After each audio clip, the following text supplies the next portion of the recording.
China for you, and you're a lamp door and you can't see my love. And my look like you look more one common dog. Look my dog from doing what you may, you're gonna kind of parallel my 1 month, any attack to try. So, Kumbeti, you take a pour a poya, don't go out there, who don't be more. Okay, my name is Lalam Flores.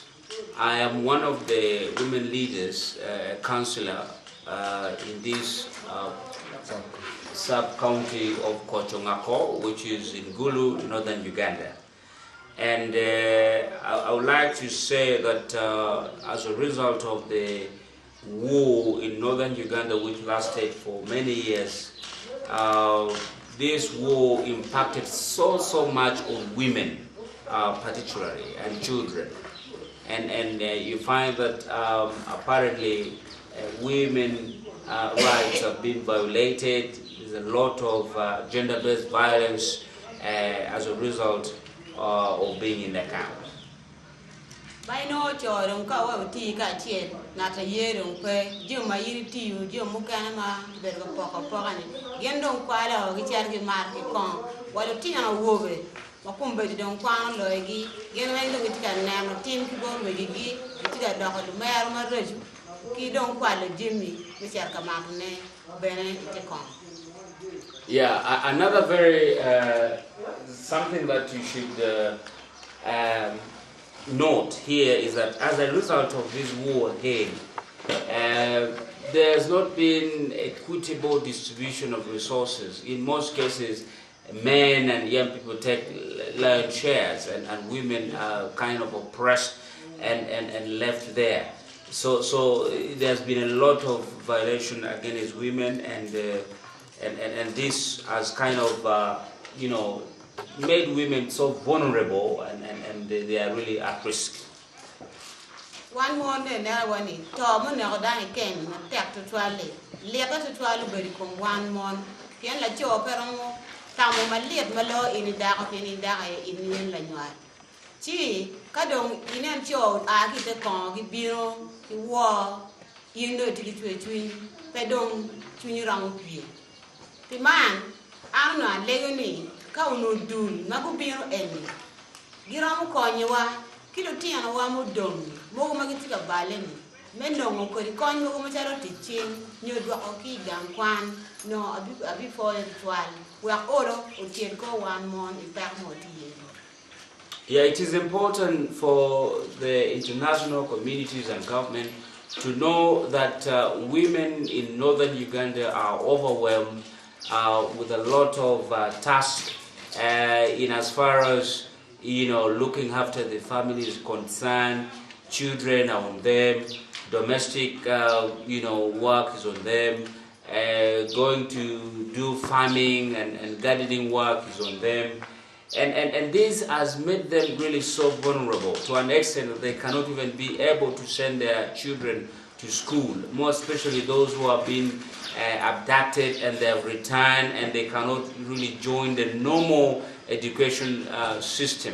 So I would appeal to you to really help our children, more especially the young people, in terms of vocational schools, some kind of catch-up education so that they can be able to do some short courses which will make them gain skills and knowledge towards doing something to benefit the communities. Amira made them and not a lot, my document your con. Combedina law, locum to a journal compared to the data to one. Get to a very person, no, he came to a mocha like chewing gay, to a coach, to carry. Till a dear 1 month to 12, Macono, why on your chunka guaca. Katikirio more, Bagamo, Jaco to earning your coin, your mon enemy. Met yellow corgi, Kunagitica corgi guard, any penalty and remodon. As I said before, this war impacted a lot on our local people, especially women. And one of the areas is actually in health, and specifically HIV/AIDS, which was really a big threat. And we as people were living in the camp, this was really one of the challenges. and we have lost many people, and we have buried them in the camps. They've remained in the camps. So HIV/AIDS is still really a very rampant disease that we will really need to see a way of de-escalating this. Angina pati lo mo pola lego ne ka dun ram ko ni wo be ne ki golu lo tian wa ma wa yire kem me dwa ko ne sian pa je bien ko ti ki kero me kwani liel bi ngom ti ka mi ne kwani liel dok tian kan wa no dak ne ko kero be As a